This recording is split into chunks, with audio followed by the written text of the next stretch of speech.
So, in my self-appointed role as Chief Joy Officer, I think one of the things I need to do right now is perhaps lighten the mood um, a little bit.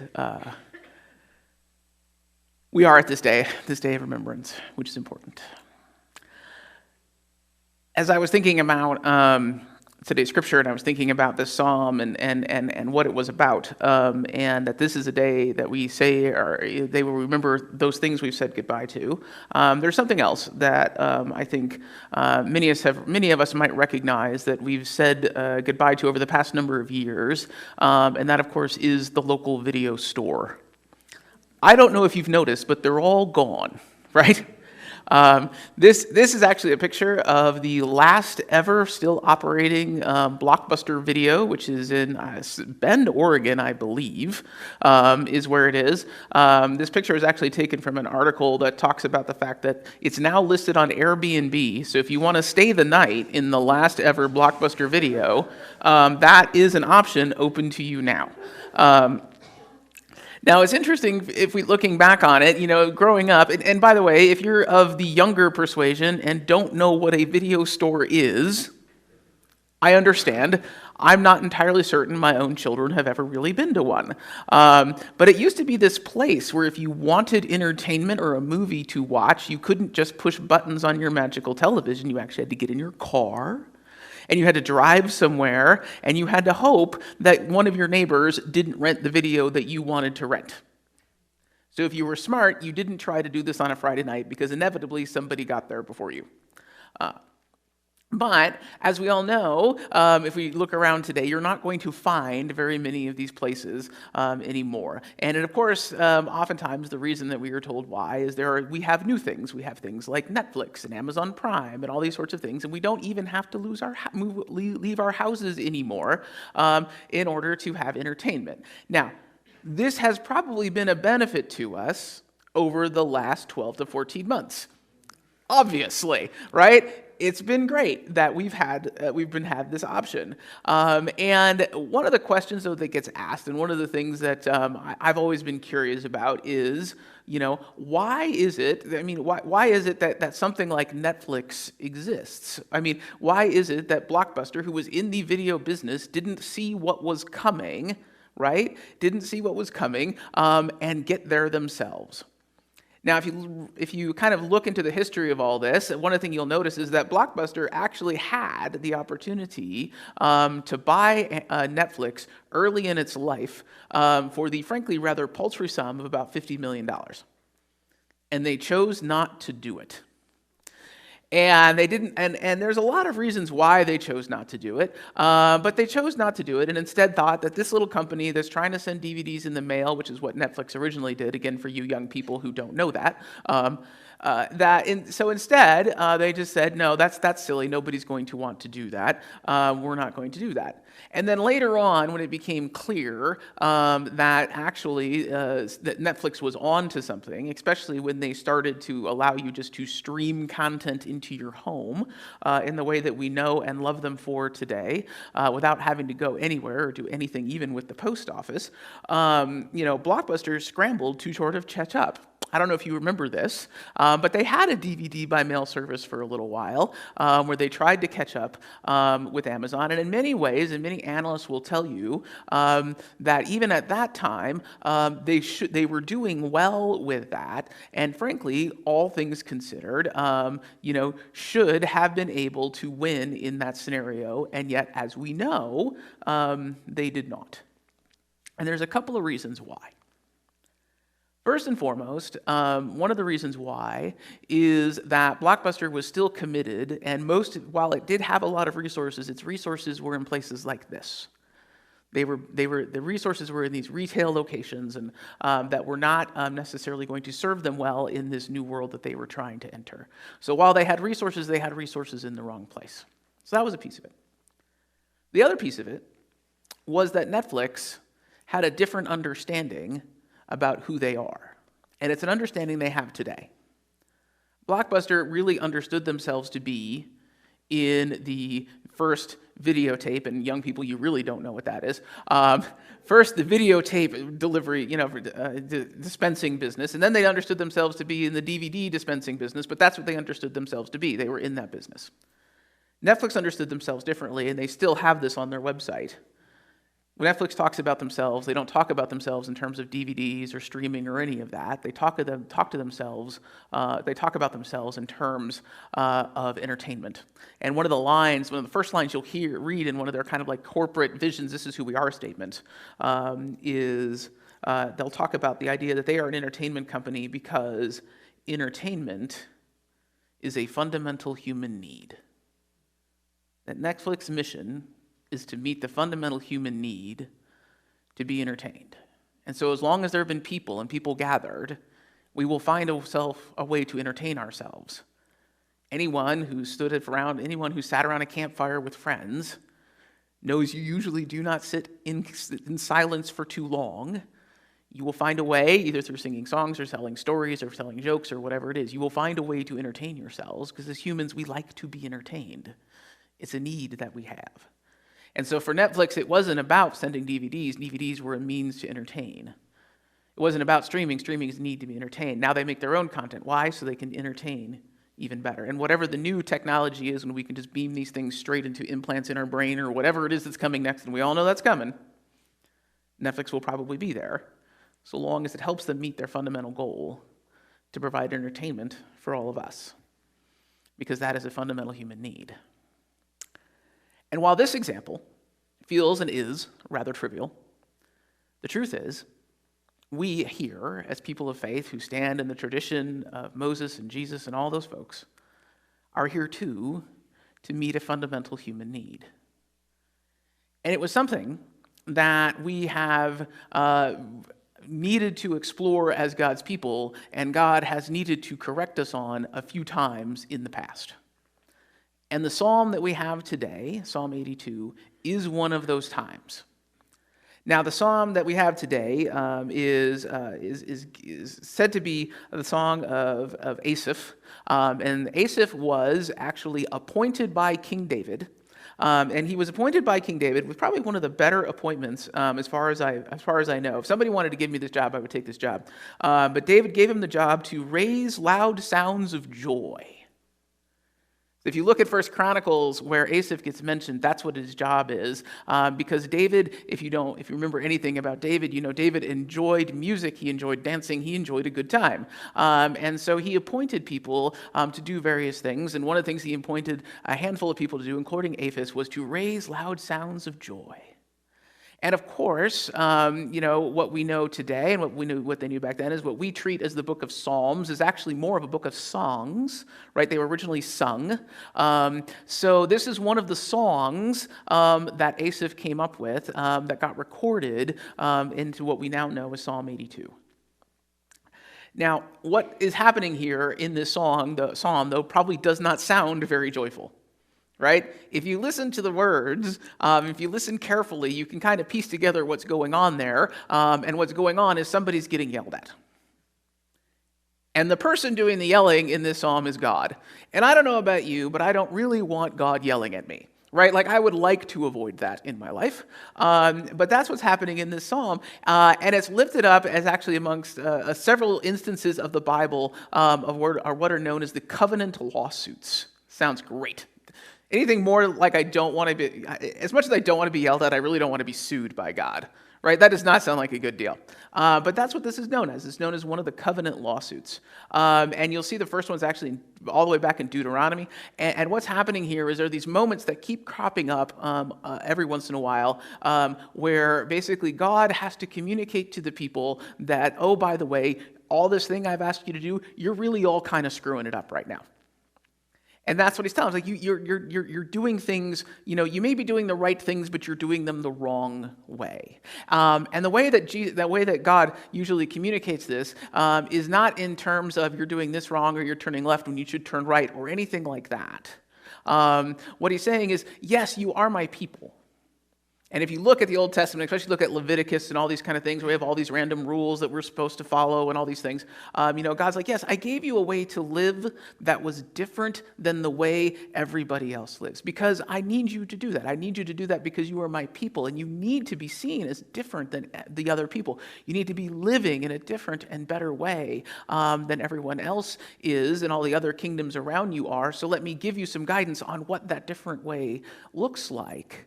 And by the time we get to the time Psalm 82 is written, all of these fights have broken out about, well, what exactly did God mean when he said this? When he told us to live this way, what did he mean? Are we supposed to do it this way? Are we supposed to do it that way? And these camps begin to form, and these camps start to, they start to form these different groups that start yelling and screaming at each other, even though they're all supposed to be part of God's people. And these fractures start to form amongst the community about what exactly God meant when he said this. And so God, inspiring the word of Asaph, says, hold on. You're messing this up. You're forgetting why I asked you to do it. You're forgetting what this whole thing was all about. You're getting so lost down here in the details of it, this or is that, you've lost the big picture of what this whole thing is for. You forgot you were in the entertainment business, and entertainment is a fundamental human need, though we're not in the entertainment business. We're in the business of faith. We're in the business of bringing people together. We are in the business of acting justly, of being kind, of being merciful and graceful. And as you argue about how to do those things, you are not being merciful and graceful to one another. So Psalm 82 is Asaph reminding his people about what that is. Perhaps one of the most famous verses that is in this same vein is actually Micah 6:8. If you know Micah 6:8, he says, and this is, Micah 6:8 comes after Micah 6:1-7, where God again says, you're messing all this up. You're not doing things the right way. And Micah 6:8, finally, he concludes that with, God has told you, O mortal, what is good, and what does not Lord require of you, but to do justice, to love kindness, and to walk humbly with your God. When we want to decide how we are going about our faith, and if we are going about our faith the right way, and if we are going about our faith as a community in the right way, the questions and the things that we hold ourselves accountable to are statements like this. Are we seeking justice? Are we loving kindness? Are we walking humbly? Are we attempting to be people of grace and peace and reconciliation? Are we trying to go about the work that God called us to? And if we are being that, my guess is we can figure out the details. We all have these places. Any group of people will have a place that they come back to that kind of defines who they are. Those touchstone things, those touchstone ideas of who it is that we are as a people. One of the places that we often come back to time and time again, even as a people, even as a country, are some pretty famous words that were written many centuries ago at this point that said, we hold these truths to be self-evident, that all men are created equal, that they are endowed by their Creator with a certain inalienable right, that among those are life, liberty, and the pursuit of happiness. This is stitched deep into who we are. This is not law. The Declaration is not binding. You can't argue a legal case based on the Declaration of Independence. But what you can argue and what you can say is this is who we're supposed to be. So when we think about who we are and who we want to be and who we want to be together, we need those places we come back to that says this is who we are and this is who we want to be together. These are our values and this is what we stand for. As Methodists, this is part of our tradition as well. A little after this was written, in 1787, John Wesley, the founder of the Methodist movement, wrote some words himself. He wrote some words towards the end of his life. He wouldn't obviously known this, but he knew he was getting up there in age. This was a time when people actually didn't usually live as long as he already was. So he had concern and started to reflect on his work and what this thing that he had given birth to was and who these Methodists are. And will these Methodists continue, and will they continue to be a group? Basically, is this something that can now live on after its leader, right? We talked about this. We talked about how the disciples struggled with this when Jesus wasn't there anymore. Well, Wesley was struggling with it too. What happens when I'm gone? Are these Methodists going to continue to be Methodists, or they continue to be the kind of people that we want them to be, who I intended them to be, who God, I believe, is calling them to be? And he wrote in one of his books towards the end of his life about, as he reflected on the Methodist movement, he wrote, "I am not afraid that the people called Methodists should ever cease to exist, either in Europe or America. But I am afraid lest they should only exist as a dead sect, having the form of religion without the power. And this undoubtedly will be the case unless they hold fast both to the doctrine, spirit, and discipline for which they first set out." He had no fear that we continue to be Methodists. His concern is, would we be Methodists in name only? And the way that he saw that we would avoid that fate is we would hold fast to those principles and values that he and many others cemented in the movement from the very beginning. And of course, what are those? Well, there are many. Perhaps best set up by Wesley's own rules for us. Do no harm. Do good. Stay connected with God. If we are a people about doing no harm, doing good, and staying connected to God, then we can continue to be the Methodists that John Wesley wanted us to be and knew that we could. The truth is, most of us in our lives are not going to face the kind of things that John Wesley faced, or Thomas Jefferson faced, or Asaph faced, or David faced. We're not going to be asked to deal with these large, giant challenges. The challenges that we face in life are far more personal and far smaller, but unfortunately invite the same opportunities. The same opportunities to devolve, to allow conversations to devolve into I want this versus I want that, instead of asking ourselves the broader questions like, what is this about in the first place? I thought it was really brave, incredibly brave, after church a couple of Sundays ago, when Carrie Ann invited people to have an opinion about new carpet for the preschool. I don't know if you know this. Asking a church to have an opinion about carpet color is a pretty dangerous thing to do. Some of you right now are thinking, there's a new carpet color? Nobody asked me. First off, right now it's just for the preschool, so calm down. But the question is, in that regard, what's best for the preschool? What's going to best serve our kids? What's going to best serve our teachers? How's that best going to be fulfilled? And as long as we have made sure that we have done that and done that work well, then really, from far as I'm concerned, whatever you want is fine with me. One of the things that I was reflecting on as we did Memorial Sunday is a lot of the people that we featured during our video today are people that I had the pleasure and the privilege to be part of conducting their funeral services. And something I learned early on in being a pastor that's really sort of feels actually a bit ironic is I feel like the time that I actually get to know people the best, the time in which I actually feel like I have the best handle on who somebody was and what they cared about and what they lived for, was after I sat down with their family to plan their memorial service.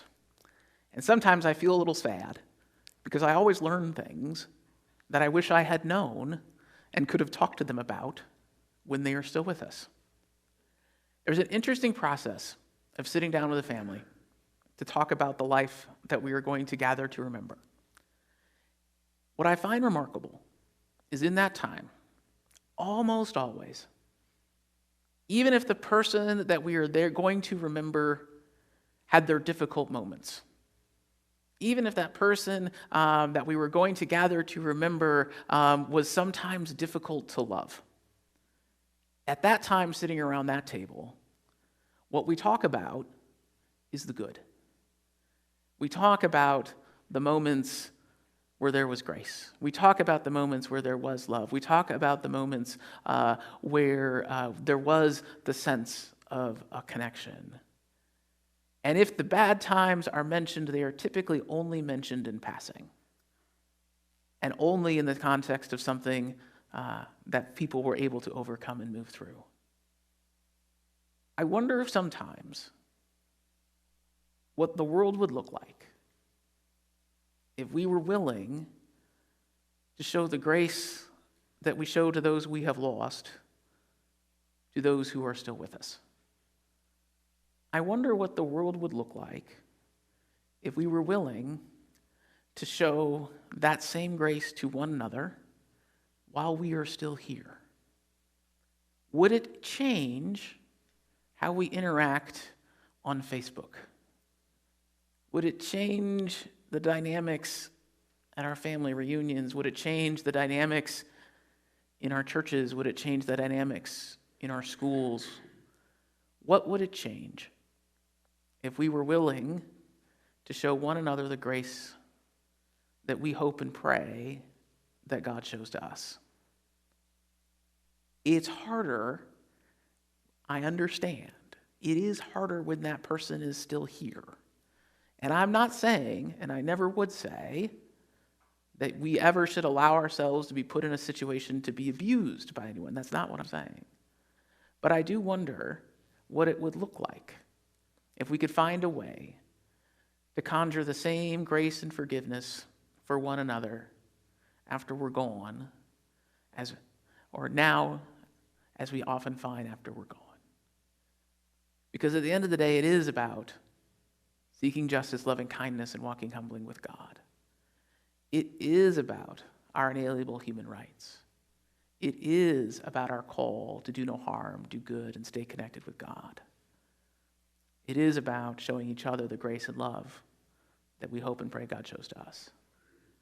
And if we're able to do that, even just a little bit better, we will remember all of those who have gone before us that much more. We will honor their lives and their sacrifices that much more. And we will be about the business that God wants us to be about. And then maybe, just maybe, we don't have to be so concerned about what color the carpet is. Amen.